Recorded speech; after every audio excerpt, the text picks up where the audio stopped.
লাগেনি তো কারোর? আমার লাগেনি, আমার সিকিউরিটির লেগেছে। সামনে একটি বাস ছিল, তার জন্য এটা হয়েছে হলো এবং এইভাবে অ্যাক্সিডেন্টটা ঘটানো। এখানে কি পুলিশ ডিউটিতে ছিল?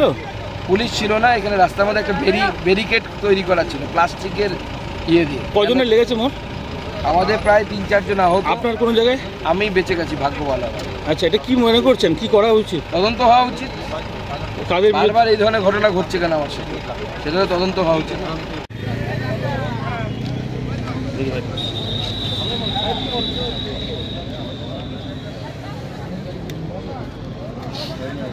কালকে পেপারে দেখি চলে গেছে। কথা বলছে।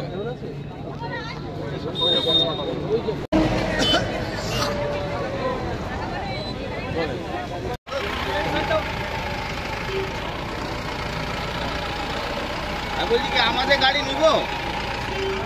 আমাদের গাড়ি নিয়ে এখানে ইয়েতে দেবে বলছে, এখানে শোরুমে দিলে এখন হবে না, এখন 1 সপ্তাহ